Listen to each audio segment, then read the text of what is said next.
Oke, baik. Sebelumnya saya menyapa terlebih dahulu Bapak, Ibu, dan Saudara. Selamat pagi semuanya, apa kabar? Luar biasa. Saya sangat bersuka cita 5.000 orang menjawab saya. Apa kabar? Luar biasa. Luar biasa. Kita selalu luar biasa dalam Tuhan. Amin. Hari ini tanggal 16 November kita kembali bertemu untuk sama-sama belajar firman, dan ini pasti akan merupakan sukacita besar bagi kita karena firman yang mengalir itu yang menghidupkan kita. Dan pada hari ini kita sudah meninggalkan sesi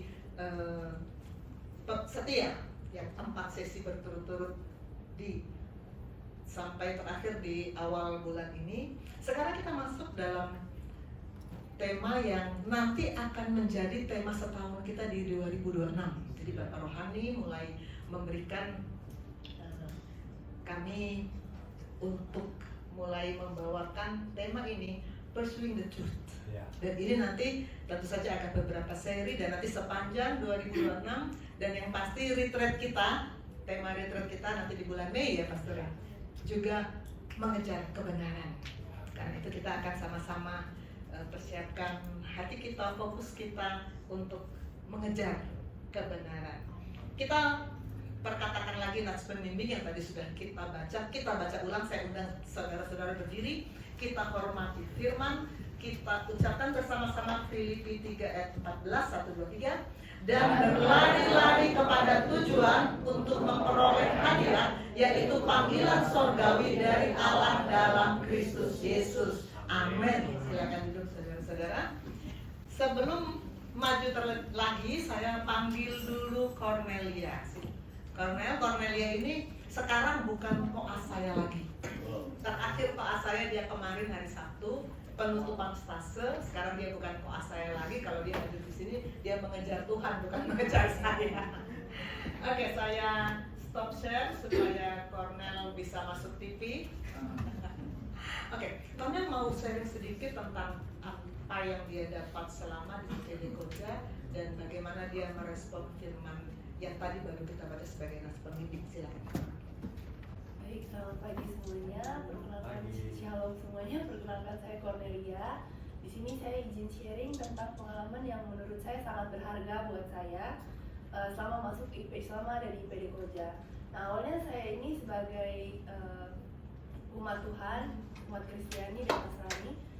Saya ke gereja ya, tapi saya tidak pernah melakukan pelayanan di depan umum ataupun dalam masa-masa perkuliahan saya tidak pernah juga didorong, tidak pernah dipaksakan yang kayak ayo kamu maju ke depan untuk ngomong di depan umum, enggak. Jadi saya terbiasa karena saya takut bicara sama orang, jadi saya terbiasa kayak saya takut, jadi saya nggak apa-apa di belakang, dan orang-orang membiasakan itu. Nah, semenjak saya masuk di PD Koja sama Dokter Susan itu, saya selalu didorong untuk kamu harus bisa di depan, maju di depan, ngomong di depan, kamu harus bisa mulai, pokoknya untuk percaya diri, dan keberanian saya itu selalu dilatih bersama Dokter Susan. Dan saya senang sekali kemarin Dokter Susan memilih saya dan teman-teman itu untuk menjawab pertanyaan tentang kesetiaan. Dan awalnya saya tidak nyangka tuh semua kami maju, dan saya takut sekali waktu Dokter Susan bilang semuanya maju ya, karena itu pertama kali buat saya sangat-sangat takut. Tapi entah kenapa saya percaya kalau Dokter Susan bilang kami semua bisa, berarti saya juga harus bisa, tidak hanya yang lain-lain, berarti saya juga harus bisa. Dan ini untuk Tuhan, bukan untuk diri sendiri aja, dan pasti karena ini untuk Tuhan mengizinkan saya ada di proses itu, dan pasti Tuhan bantu saya untuk bisa. Nah, pada akhirnya setelah menjelaskan tentang kesetiaan itu apa, saya merasa senang. Oh, ternyata saya bisa ya omong selancar itu di depan umum, terutama di depan orang-orang yang baru pertama kali saya ketemu gitu, baru pertama kali saya kenal. Karena saya orangnya sangat takut, bahkan untuk bicara ke satu orang yang saya tidak kenal aja, ke satu orang baru itu saya takut banget. Dan ini saya omong di depan banyak orang, dan ternyata saya bisa, dan saya senang sekali untuk itu. Saya sangat merasa terberkati untuk itu. Dan dari pengalaman saya merasa, dan dari pengalaman saya juga kegiatan rohani bersama Dokter Susan diajarkan bahwa kesetiaan kepada Tuhan itu tidak hanya dilihat dari hal-hal kecil, dari hal-hal besar, tapi dari hal-hal kecil juga. Dan bagi saya ini salah satu hal kecil yang saya lakukan, yaitu mau untuk belajar dan taat di dalam proses yang Tuhan izinkan untuk saya ikuti itu. Dan walaupun saya takut, saya percaya saya bisa dan saya ikuti proses itu. Dan dari nats pembimbing kita juga dari Filipi 3 ayat 14, dan berlari-lari kepada tujuan untuk memperoleh hadiah, yaitu panggilan surgawi dari Allah dalam Kristus Yesus. Nah dari nats pembimbing ini saya yakin dan percaya untuk selalu bilang bahwa saya mau terus berlari untuk tujuan Tuhan di dalam hidup saya. Mungkin sekian dari sharing saya, kiranya untuk sharing saya ini bisa memberkati kita semua. Ya, puji Tuhan, beri kemuliaan untuk Tuhan. Silakan kembali. Ya, seperti biasa saya selalu menggunakan systematical what, why, how, dan sekarang saya mulai dari what. Apa itu mengejar kebenaran? Apa itu? Kalau saya ketik di Google mengejar, maka yang muncul mengejar matahari, ini lagu dan film yang 20 tahun yang lalu ya, akan muncul juga mengejar hadirmu, muncul mengejar badai, mengejar mimpi. Ini semua yang muncul di Google. Kalau dalam keseharian saya dengan murid-murid saya, kemarin banget ya, Nova, kita mau naik ke lantai 8, terus lift mulai nutup, saya langsung nunjuk, nggak ngomong apa-apa, cuma nunjuk, Nova langsung lari. Dengan siapa ya kemarin ya? Dengan Cornel ya? Sama Asu ya? Langsung lari, pencet lift yang sudah mau nutup, buka lagi, dan kita masuk. Sehari-hari nanti yang IPD 64 nanti akan merasa dalam keseharian yang paling sering kita rasakan, kita kejar itu apa? Lift. Apa yang kita kejar? Kalau olahragawan pasti mengejarnya piala dong, ya kakak Sam ya. Piala, medali, itu yang terus dikejar. Kalau murid yang dikejar nilai, dokter saya mau dong nilai A. Mau berapa biji? Kalau saya sehari-hari yang paling terasa tuh mengejar waktu. Karena saya punya jadwal padat sekali ya, anak-anak yang sudah melewati stase bersama saya pasti ngerasa banget dikejar waktu terus, semuanya sangat ketat. Dikejar, mengejar, dan sekarang kita belajar mengejar kebenaran. Tahun lalu di bulan Juli saya pernah sharing berjudul Jesus is the truth. Yesus kebenaran. Jadi kalau kita mengejar kebenaran ya gampang aja, berarti kita mengejar Yesus. Di dalam sharing ini saya mengangkat Yohanes 14 ayat 6. Kata Yesus kepadanya, akulah jalan dan kebenaran dan hidup.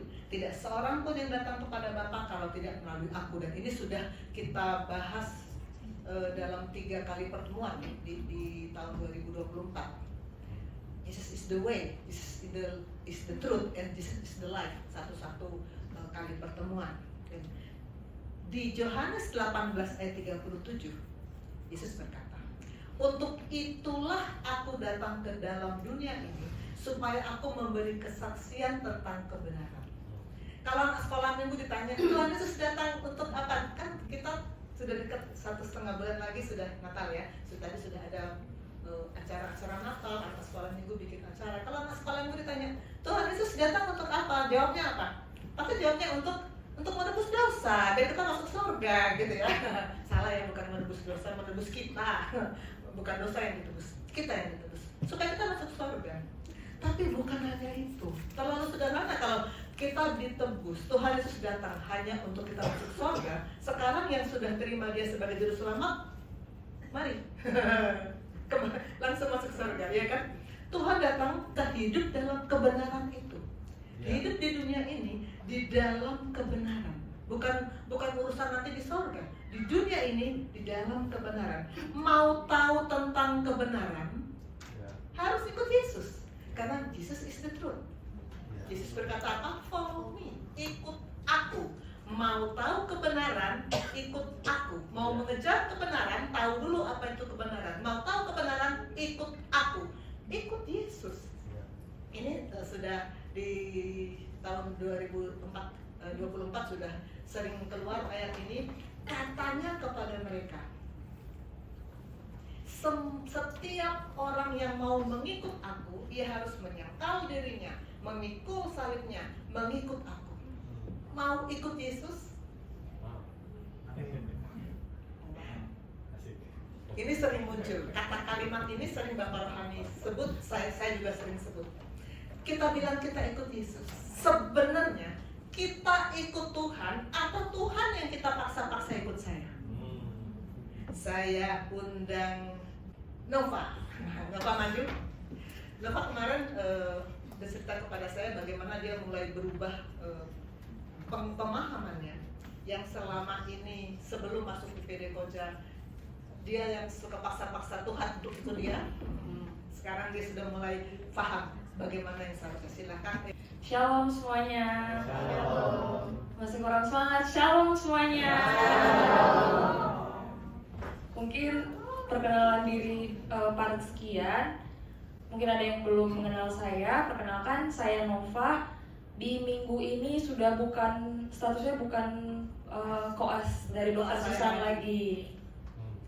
Tapi hari ini saya mau men-sharingkan kesaksian saya bagaimana pemahaman saya itu mulai berubah ketika saya masuk IPD Koja dan mengenal keluarga Geshim, tentang pemahaman bagaimana apakah saya yang mengikuti Tuhan atau Tuhan yang mengikuti saya dan memberkati semua rencana saya. Jadi ada suatu masa dalam hidup saya tuh selalu kayak membuat rencana, kayak besok pagi dari misalnya jam 6 saya bangun, terus jam 7 saya ke kampus, terus sampai di kampus saya kelas dan sebagainya. Tuhan, besok saya ini ya rencana saya. Tuhan harus berkati rencana saya. Tuhan ikuti langkah saya. Pokoknya Tuhan, pas kuliah nanti saya harus bisa mendengarkan kuliah dengan baik Tuhan. Pokoknya tidak ada masalah, jauhkan semuanya Tuhan. Seperti itu.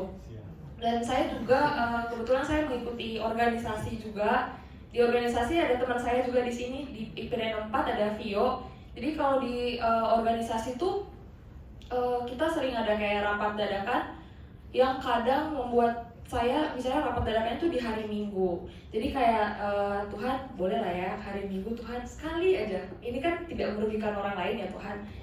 Kami mau rapat organisasi begitu. Pokoknya Tuhan lancarkan, tidak boleh ada yang rusak acara organisasinya Tuhan. Tapi ternyata dalam kenyataannya pada saat saya berdoa dan meminta seperti itu ke Tuhan, ternyata rencananya tidak sesuai yang saya harapkan. Ada aja permasalahannya. Vio juga tahu sendiri bagaimana kita di organisasi, kayak pasti langsung apa yang sudah kami rencanakan jauh-jauh hari itu kayak pas hari H pecah belah lah, miskomunikasi lah, kayak banyak lah masalahnya. Sampai di satu tahap saya berpikir, kok Tuhan kayak gini ya sama saya? Kok kayak saya udah melakukan yang baik, itu bukan dosa dong. Secara penglihatan kita tidak ada salahnya kita mengikuti organisasi, terus membuat manajemen waktu yang baik secara secara di dunianya itu tidak salah gitu. Tapi ternyata sejak saya masuk IPD Koja dan saya mendapatkan kelas pemuritan dan juga belajar bersama-sama di keluarga Geshim dan juga bersama Dr. Susan sendiri, pemikiran saya tuh mulai terbuka. Pemikiran saya yang dulu itu ternyata salah. Saya yang memaksa Tuhan untuk mengikuti segala rencana saya, rancangan saya, pola saya. Tapi hasilnya nihil, bahkan tidak menghasilkan apa-apa. Ternyata harusnya saya mengikuti rencana Tuhan dan pola Tuhan. Kayak dari situ saya sudah merubah pemahaman saya dan doa saya. Saya berdoa, Tuhan, apapun kehendak Tuhan, itu yang saya jalani, itu yang saya ikuti. Nah, setelah saya mengikuti hal tersebut, banyak sekali hal yang berubah. Rencana segala sesuatu yang saya ikuti dari Tuhan itu terasa lebih baik. Dan memang dari situ saya sudah mulai terbuka pikirannya dan mulai kayak harusnya memang saya yang mengikuti rencana Tuhan dan pola Tuhan, bukan saya yang menentukan Tuhan harus buat apa ke hidup saya gitu. Jadi setelah saya merubah pikiran itu, karena memang semua rencana Tuhan itu selalu baik, dari situ segala sesuatunya itu terasa jauh lebih baik. Sekian kesaksian dari saya, semoga memberkati kita semua. Soli Deo Gloria. Beri kemuliaan Tuhan. betapa mudahnya kita terjebak dalam saya bikin rencana ini kalau kita berdoa pagi-pagi sebelum meninggalkan rumah, Tuhan hari ini saya mau ini Tuhan berkati ya. Kita lupa untuk tanya Tuhan mau apa untuk saya kerjakan. Setiap orang yang mau ikut aku, dia harus ikut aku, ikut Yesus, bukan Yesus yang dipaksa-paksa ikut. Sesudah itu dia harus menyangkal diri. Apa artinya menyangkal diri? Sebenarnya belum lama dan di salah satu sharing saya tentang setia, saya ada cerita saya janji dengan Koas bertemu di Zoom. Koasnya belum muncul, saya sudah menunggu 10 menit, 15 menit sampai 30 menit. Saya kalau pakai identitas saya sebagai guru, sebagai dosen, habis Koas. Tapi saya menyangkal diri, saya meletakkan hak saya, identitas saya sebagai dosen, saya memakai identitas saya sebagai hamba. Sebagai hamba, aku mau melakukan apa yang Tuhan suruh padaku. Beberapa waktu yang lalu saya punya Koas di nama airdropnya. Nah, kan airdrop itu kan suka ada namanya masing-masing. All About Me itu nama airdropnya. Terus saya, ini siapa ini? Oh saya dokter. All About Me. Artinya apa? Kalau kita punya nama mengidentifikasikan kita sebagai all about me, artinya semua center berpusat, semua berpusat pada saya. Saya mau dunia melihat saya mau tentang saya. Kalau kita masih all about me, kita tidak akan bisa sangkal diri, tidak akan bisa.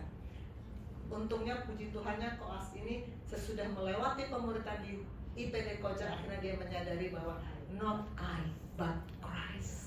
Menyangkal diri, melepaskan hak, melepaskan identitas yang kita bangga-banggakan, memakai identitas sebagai anak Tuhan, murid Tuhan, hamba Tuhan, itu yang membuat kita bisa ikut Yesus. Saya panggil Mas Sobi, Febri kan ketika sharing beberapa waktu lalu cerita tentang hak ya, tentang bagaimana dia memahami firman yang berkata pembalasan adalah hakku. Bukan hakku kata Tuhan ya, bukan haknya Febri ya. Dan sekarang dia mau menceritakan, saya stop share dulu supaya Febrinya masuk titik. Oke, silakan lanjutkan kesaksian kamu Febri. Shalom semuanya. Perkenalkan nama saya Febriola, saya dari Basohi.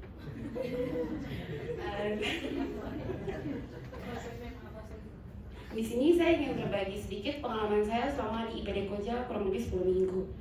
Kita sebagai Koas masih dalam tahap belajar. Kadang juga kalau sama perawat tuh kita beberapa kali ada miskomunikasi. Nah, miskomunikasi itu kadang-kadang pasti kita dong yang disalahin Koasnya. Itu kalau aku punya hak pasti aku bisa marah dong. Marah ke perawatnya. Tapi aku nggak punya hak buat itu karena yang seperti sudah diajarkan di pemuritan, di permodulan, kalau itu hak Tuhan. Jadi saya langsung sadar itu bukan hakku. Juga kadang-kadang kalau misalnya ada kesalahan perawat nih, dia salah input apa-apa, itu pasti yang disalahin Koasnya. Itu kalau aku punya hak, aku bisa lapor ke dokter, dok perawat ini salah input, itu harusnya. Tapi nggak aku laporkan karena itu bukan hakku, biar aja Tuhan yang membalasnya. Seperti yang tertulis di Galatia 5 ayat 16. Hiduplah oleh roh, maka kamu tidak akan menuruti keinginan daging. Nah, maka dari itu saya memiliki untuk tidak melakukan hal itu. Karena Tuhan juga tidak ingin kita mengikuti keinginan daging kita. Saling mengasihi dan juga kita dan menghakimi itu adalah tugas Tuhan. Kiranya kesaksian ini bisa menjadi berkat untuk kita semua. Soli Deo Gloria. Beri kemenangan untuk Tuhan ya. Waktu saya tanya sama Febri, kamu sebelum pemuritan di IPD Koja, kamu suka tergoda nggak untuk emosi, untuk membalas orang yang berbuat jelek kepada kamu? Dia bilang apa? Saya ampun dokter. Itu sudah cukup menggambarkan. Saya ampun. Tapi kemudian dia bilang sekarang saya belajar bahwa pembalasan itu hak, bukan hak saya. Jadi dia mau menyangkal diri, sangkal diri. Oke, kita itu lanjut ya Febri ya, bukan cuma selama di IPD Koja ya. Ya. Setiap orang yang mau ikut aku, kata Yesus, ikut Yesus artinya kita yang ikut, bukan Yesus yang kita paksa-paksa ikut saya. Harus sangkal diri. Sangkal diri artinya bukan saya, tapi Kristus. Bukan identitas saya, tapi saya adalah anak, murid, dan hamba. Dan satu lagi, pikul salib. Apa artinya pikul salib? Salib itu sebetulnya hukuman salib itu sebetulnya tradisi di masa lalu. Kalau yang saya baca itu hukuman paling berat yang dijatuhkan, dan memang itu sadis banget. Orang yang akan disalib itu diwajibkan memikul salibnya terlebih dahulu supaya orang-orang sekitar tahu, oh ini dia yang mau dihukum, ini penjahat kan yang sebetulnya disalib. Jadi kalau kita dikatakan kita harus pikul salib, artinya kita akan disalib. Kita akan disalib. Pikul salib artinya apa? Artinya mati. Karena kita akan disalib. Mati. Apa artinya mati? Mati terhadap apa? Ini sharing saya 2 minggu yang lalu. Ada 3D. Mati terhadap dosa, mati terhadap dunia, mati terhadap diri sendiri. Itu artinya pikul salib. Pikul salib artinya mati terhadap dosa, dunia, diri sendiri. 3D. Dan 3D ini mau disaksikan oleh dia yang keempat, yaitu Daniela. Silakan Daniela ini sampai saat ini masih membuktikan dia setia, masih terus datang. Oke, langsung aja. Shalom semuanya. Asik. Saya mau izin sharing lagi ya tentang 3D ini, 4 misi, satunya Dani. Jadi minggu lalu Pastor Jerry sempat khotbah dari 1 Petrus 5 ayat 9. Lawanlah dia dengan iman yang teguh, sebab kamu tahu bahwa semua saudaramu di seluruh dunia menanggung penderitaan yang sama. Terus ada pertanyaan, kenapa harus iman yang teguh? Kenapa bukan iman aja? Ya karena iman masih bisa goyah. Tapi kalau orang punya iman yang teguh, itu berarti bisa melawan, dalam tanda kutip melawan dia. Nah sekarang pertanyaannya, bagaimana sih kita bisa punya iman yang teguh? Minggu lalu dokter sempat tanya, kira-kira ada nggak selama di IPD itu pengalaman mati bagi diri dan juga mati bagi dunia? Kalau untuk pengalamannya sendiri, jawabannya ada dokter. Jadi mati bagi diri itu minggu pertama IPD, saya tuh masih suka bersungut-sungut. Jadi kayak, kok teman ini cuma 3 ruangan, saya 10 ruangan, itu kan nggak adil ya maksudnya. Jadi ada perhitungan, masih ada sifat-sifat kedagingan. Tapi minggu kedua, minggu ketiga baru udah ngerti lah. Jadi kayak mau dia 10 ruangan, mau saya 20 ruangan, itu semua yang saya kerjakan tujuannya memang hanya untuk bantu pasien-pasien saya, bukan untuk istilahnya bukan untuk adu nasib, bukan untuk perhitungan siapa yang lebih banyak atau siapa yang lebih sedikit.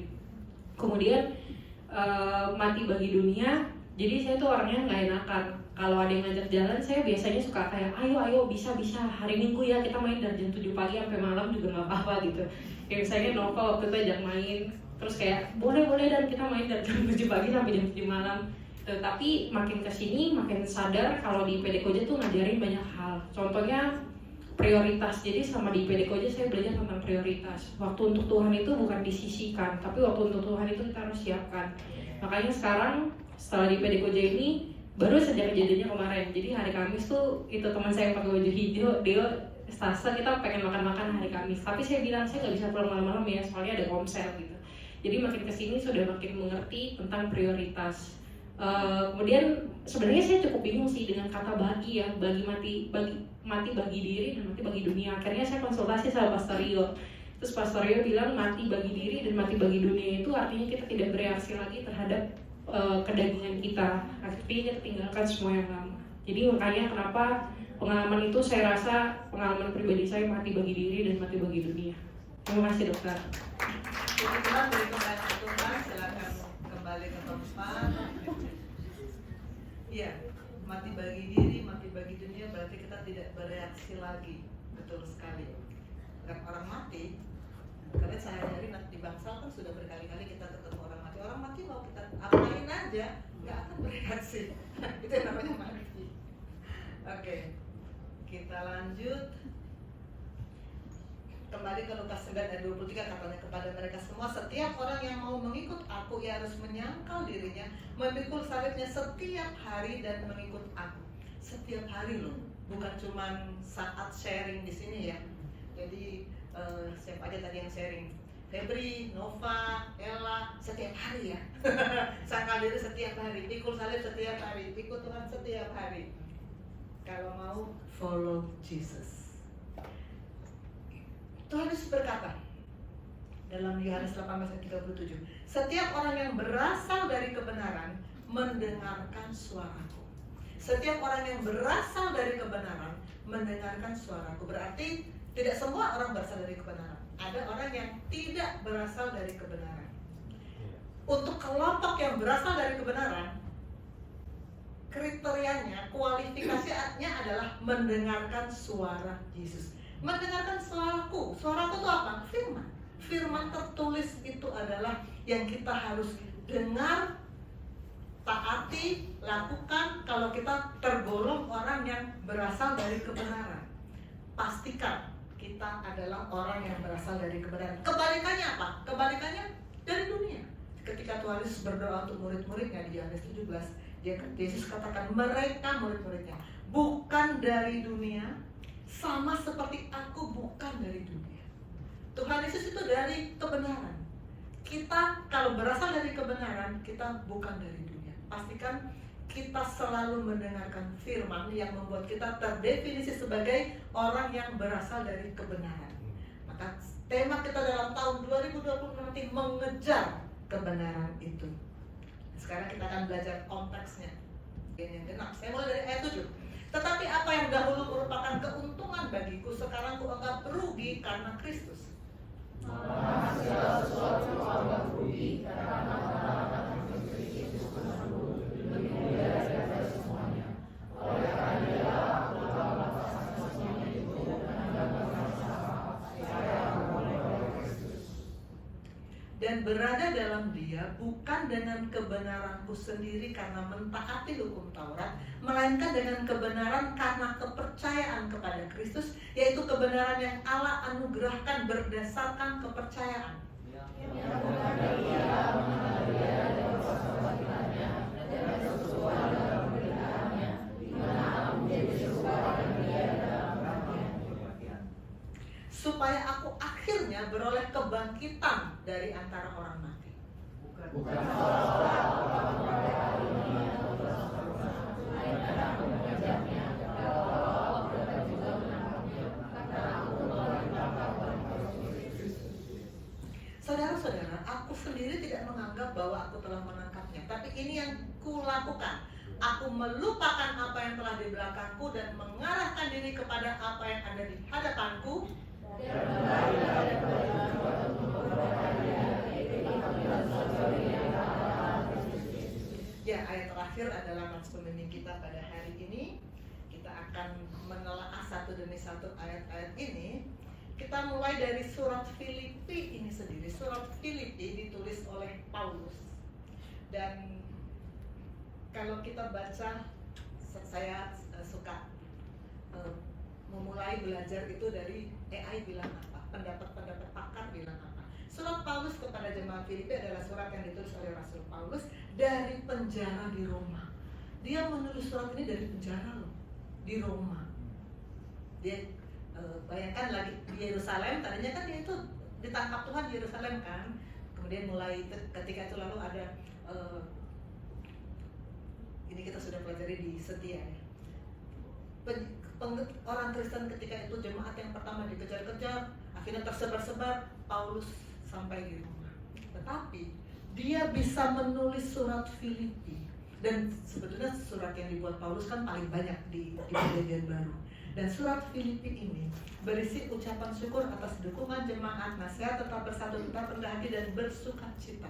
Sukacita yang ditulis Paulus di Filipi itu adalah sukacita yang luar biasa, yang melampaui segala akal. Filipi 4 ayat 4, Arya mana Arya? Itu kesukaan Arya. Apa nak Filipi 4 ayat 4?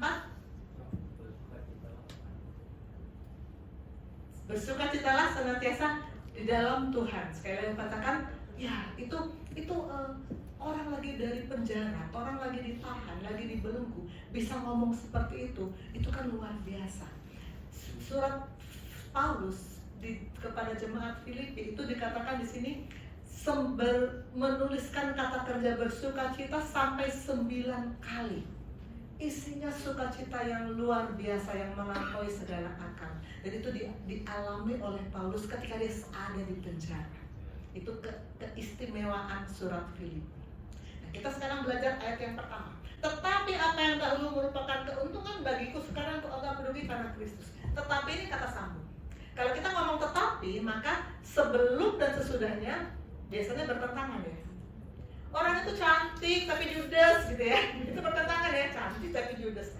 Bertentangan. Orang itu ganteng tapi bodoh. Bertentangan. Apa yang dipertentangkan Paulus di ayat 7 ini? Tetapi, apa yang ditetapikan? Kita lihat di ayat sebelumnya. Seorang Boas pegang mic. Ada? Ya, baca Ella. Tetap Jika ayat 3, pasal 3 ayat 4, jika ada orang lain menyangka dapat menaruh percaya kepada halal lahiriah, aku lebih lagi. Lanjut. Disunat pada hari ke-8 dari bangsa Israel, dari suku Benyamin, orang Ibrani asli, tentang pendirian terhadap hukum Taurat, aku orang Farisi. Lanjut. Tentang kegiatan aku penganiaya jemaat, tentang kebenaran dalam menaati hukum Taurat aku tidak bercacat. Paulus menggambarkan keadaan dia dengan kualifikasi yang sangat oke. Disunat pada hari ke-8, suku Benyamin, orang Ibrani asli, orang Farisi, mentaati hukum Taurat tidak bercacat. Oke banget. Itu kondisi Paulus sebelum ditangkap oleh Tuhan. Tapi apa yang dulu merupakan keuntungan bagiku, semua yang dicerita di ayat 4-6, yang dulu buat Paulus itu sesuatu yang membanggakan, oke, sekarang kok akan merugi karena Kristus. Tidak lagi bangga dengan itu, dengan semua kualifikasi itu. Nggak lagi bangga. Tetapi, sekarang udah nggak untung lagi. Udah nggak lagi, nggak dikejar lagi. Ini saya pernah ceritakan ini. Saya punya hobi nari-nari dan dansa. Dulu saya menganggap ini yang membanggakan saya. Dan karena suami saya nggak bisa kaku seperti pohon kayu, maka saya dansa dengan teman-teman saya, dengan koas-koas saya. Dan saya menganggap, tadinya saya menganggap ini kebanggaanku, gitu ya. Ini kebanggaanku. Tetapi kemudian saya tanya ke Bapak Rohani, apakah pantas saya melakukan hobi seperti ini? Kata Bapak Rohani, tidak. Berhenti. Saya berhenti. Saya tidak pernah lagi dansa seperti ini. Yang dulu buat saya bangga, sekarang tidak. Yang dulu buat saya bangga tuh kalau di medsos saya memamerkan gaya-gaya saya. Dulu saya anggap ini yang bikin saya bangga, sekarang tidak. Bukan ini yang membanggakan aku. Kata Paulus, tetapi sekarang medsos saya isinya sharing. Sharing apa isinya? Ini kebanggaan saya sekarang. Kalau saya bisa bicara firman. Ayat 8. Malahan segala sesuatu kuanggap rugi karena pengenalan akan Kristus Yesus Tuhanku lebih mulia dari semuanya. Karena dialah aku telah melepaskan semuanya itu dan menganggapnya sampah supaya aku memperoleh Kristus. Kualifikasi yang Paulus tadinya bangga-banggakan dianggap sampah, dianggap rugi. Kita selalu menimbang-nimbang untung rugi dalam hidup ini. Ya, kami sebagai dokter, kalau mau ngasih obat ke pasien, semua obat pasti ada besar atau kecil, pasti ada efek samping. Jadi kita kalau mau ngasih obat, kita pasti hitung-hitung untung ruginya. Kalau saya kasih ini antibiotik. Pasien ini infeksi berat, saya mesti kasih antibiotik ini supaya infeksi teratasi. Tapi obat ini ada resiko bisa mengganggu ginjal. Nah, saya mesti hitung-hitung. Mana yang lebih menguntungkan untuk pasien? Kuman-kumannya dibasmi dengan antibiotik ini atau ginjalnya dijaga jangan sampai terganggu sama sekali. Itu untung rugi yang kita timbang-timbang terus sepanjang hidup kita. Kita pasti setiap langkah kita pasti menimbang-nimbang untung rugi. Bangun pagi-pagi tadi section siapa tadi saya bangun jam 6 pagi terus ke kampus. Kenapa ya? Bangun jam 6 pagi. Kalau aku bangun jam 5 pagi aku itu kan sebelum masuk teleponnya. Sekarang Nova bangun jam 5 pagi supaya bisa 1 jam dulu baca firman. Keuntungannya apa? Keuntungan dapat firman. Kerugiannya apa? Jam tidurnya berkurang. Mana yang lebih menguntungkan? Mana yang dipilih? Untung rugi ditentukan oleh sudut pandang. Kita mau memandang ini dari mana? Saya memandang dari kepentingan pasien, atau dari kepentingan rumah sakit, atau dari kepentingan asuransi. Nova memandang dari kepentingan badannya yang pengen tidur lebih lama, atau dari kepentingan rohnya yang haus akan firman. Sudut pandang. Ini slide-nya Pastor Rio dari pengajaran Bapak Rohani. Nanti IPD 64 juga akan ketemu Pastor Rio. Sudut pandang ini ditentukan oleh posisi. Posisi kita di mana? Apakah kita sudah di reposisi? Kalau kita sudah di reposisi, sudut pandang kita akan benar. Dan sudut pandang menentukan cara berpikir, dan cara berpikir menentukan sikap kita apa. Itu semua ditentukan dari sudah di reposisi atau belum. Ayat 9. Dan berada dalam Dia bukan dengan kebenaranku sendiri karena mentaati hukum Taurat, melainkan dengan kebenaran karena kepercayaan. Dimulai dari kata-kata berada di dalam Dia. Di dalam Dia. Di bulan Agustus ya, saya sharing 3 sesi tentang hidup dalam Kristus.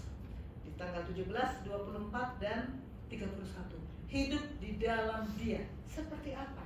Saya mengambil Yohanes 15 ayat 4, dan ini memang kita dalami banget ketika itu. Tinggal di dalam aku dan aku di dalam kamu. Posisi yang benar, kalau kita sudah di reposisi, posisi kita yang benar adalah kita di dalam Kristus dan firman-Nya di dalam kita.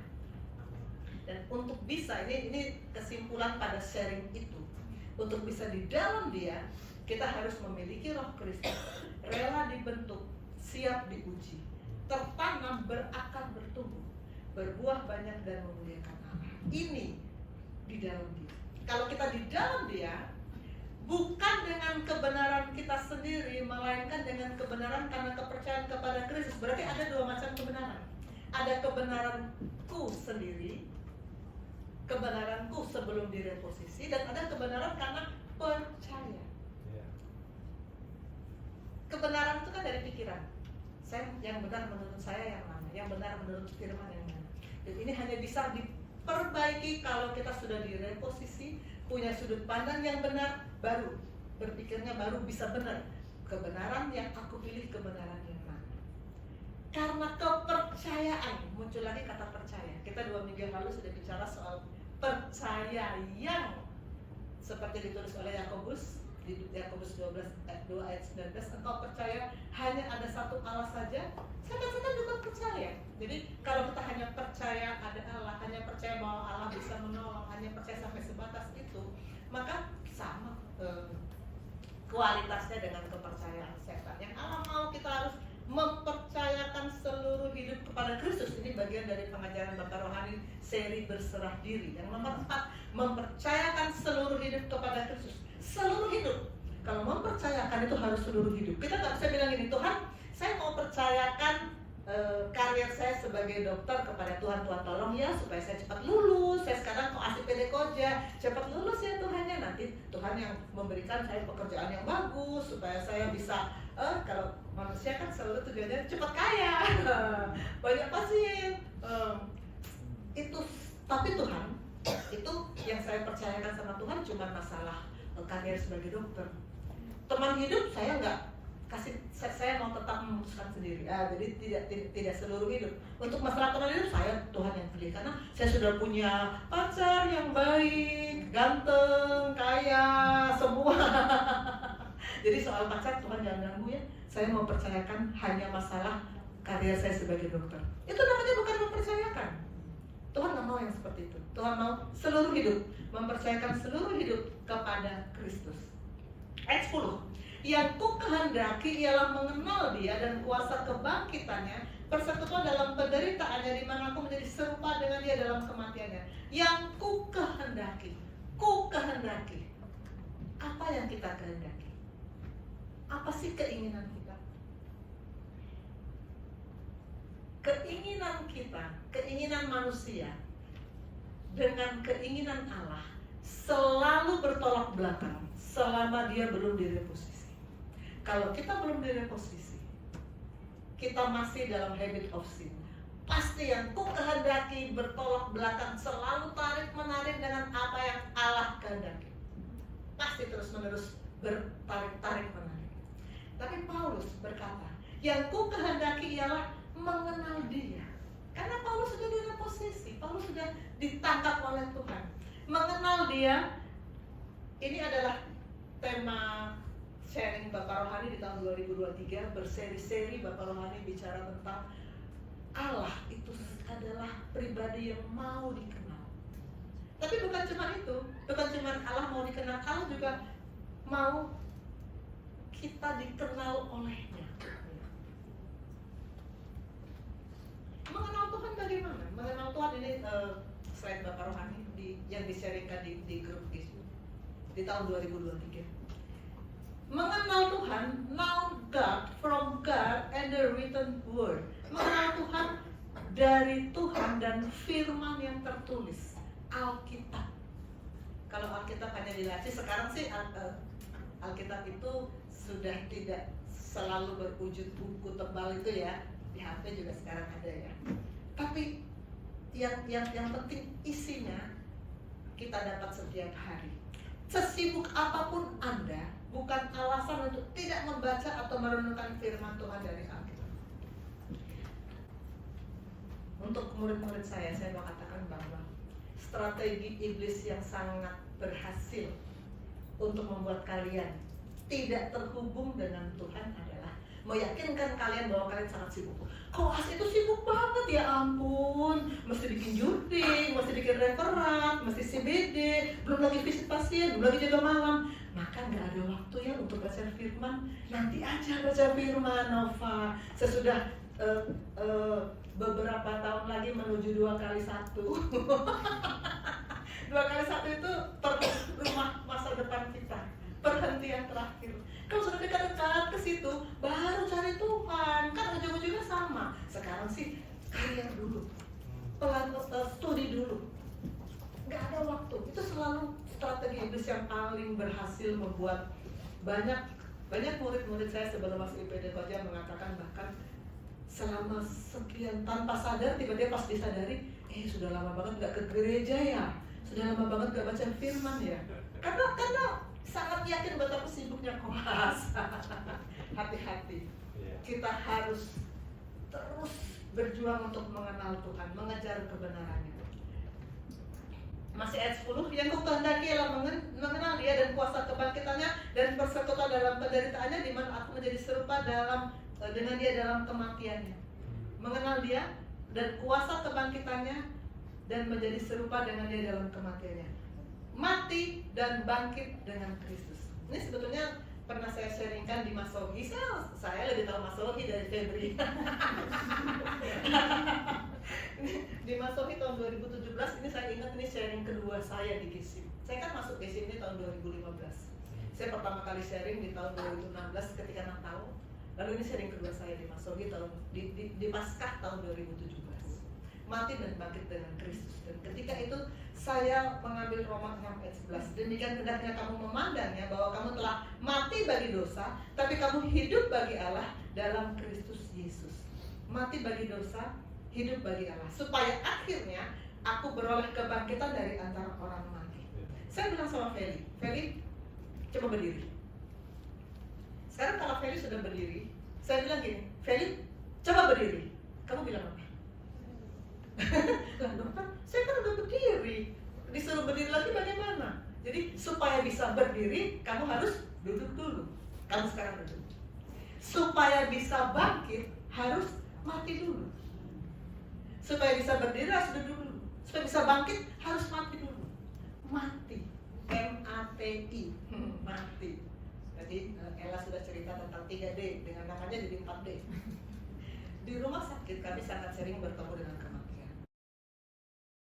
Kalau pasien nadinya sudah tidak ada, EKG-nya sudah flat, dokter akan bilang ke keluarganya, sudah dipanggil, sudah nggak ada. Keluarganya pasti akan nangis. Kenapa? Waktu orang tua saya meninggal, saya juga menangis. Kenapa orang menangis kalau ada yang meninggal, orang dekat yang meninggal? Karena apa? Kenapa nangis? Karena tidak akan ketemu lagi. Nggak akan ketemu lagi. Kalau sudah mati, tidak akan ketemu lagi. Jadi kalau kita katakan, saya sudah mati terhadap sifat marah, kita tidak akan ketemu lagi dengan marah itu. Saya sudah mati terhadap sifat bohong, kita nggak akan ketemu lagi dengan bohong. Mati beda sama pingsan ya. Marah-marah saya baru pingsan, nanti datang lagi. Sesudah sekian bulan lewat IPD aja, kembali sifat-sifat lama datang. Ini mati beneran. Maka kalau mati tidak akan kembali lagi. Pastikan kita mati seperti ini, seperti di Kolose 3 ayat 5 itu udah sering sekali kita katakan ya. Matikan dalam dirimu semua kedagingan, mati beneran. Jadi nggak bisa kembali lagi. Jangan pingsan, mati. Senggol sebelah udah mati belum? Apa yang mati? Apa yang masih belum mati? Dead for sin, alive to God. Mati bagi dosa, hidup bagi Kristus. Oke, ayat 12.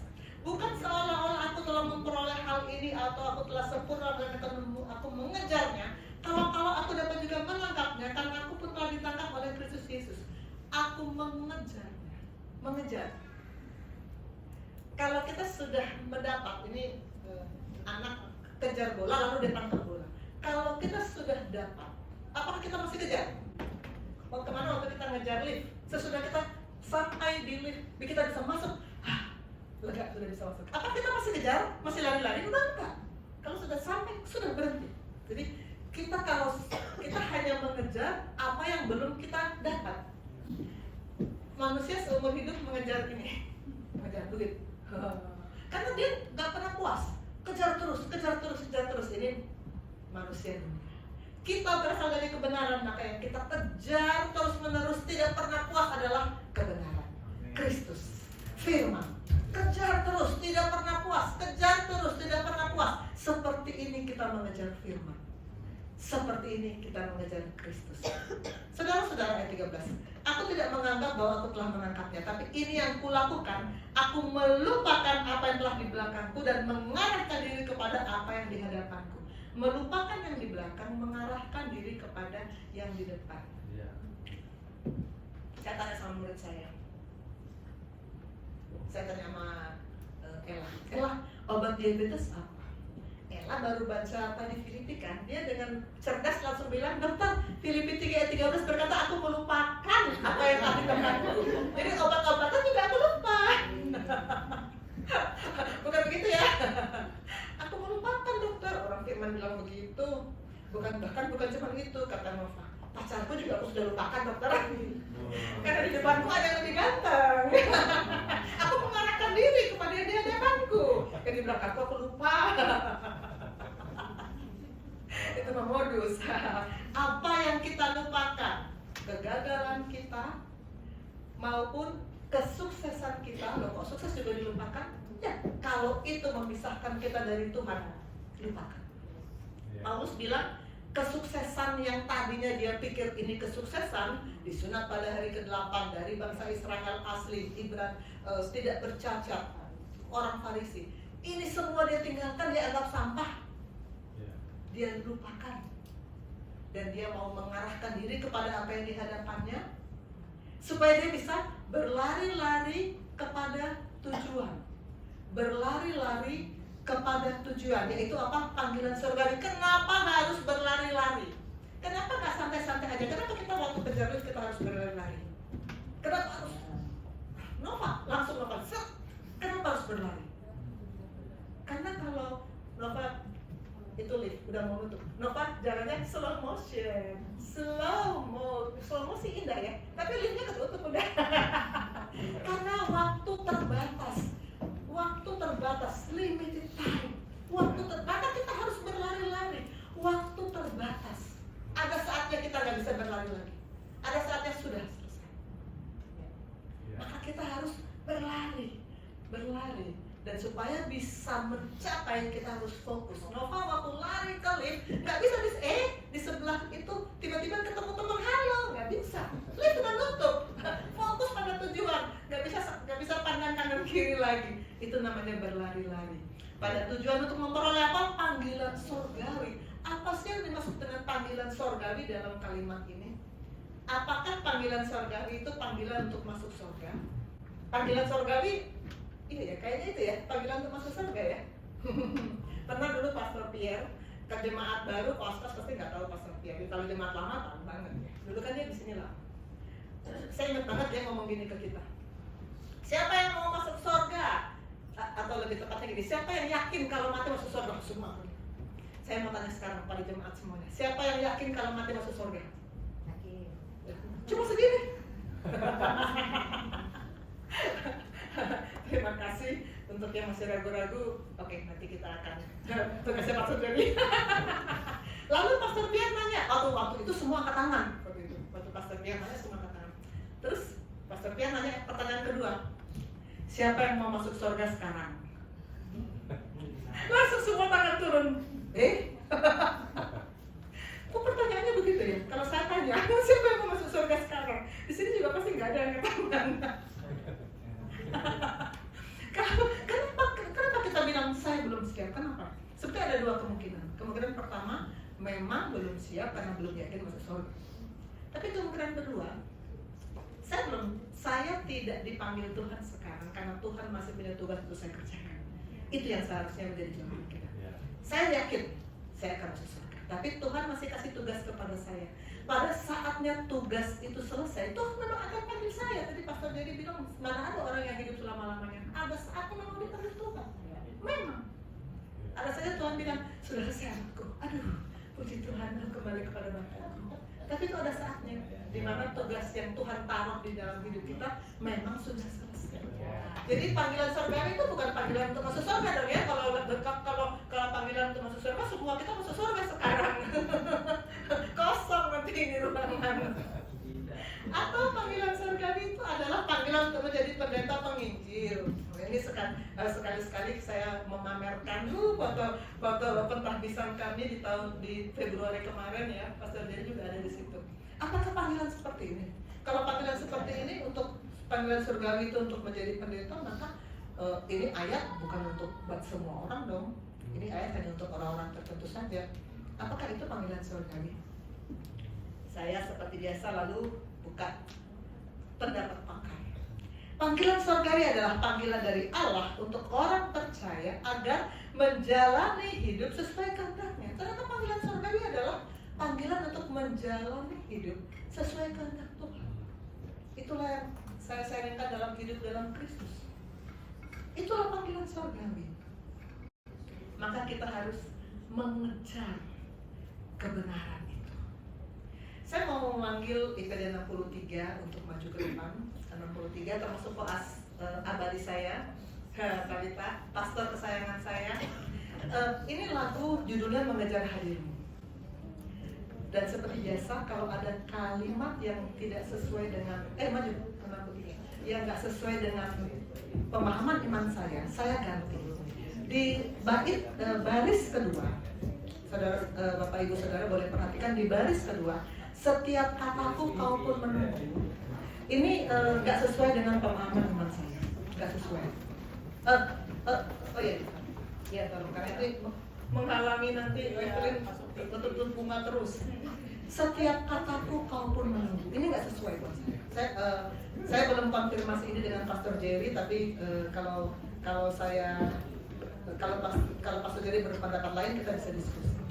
Karena yang berkata-kata itu Tuhan, kita yang menunggu Tuhan berkata.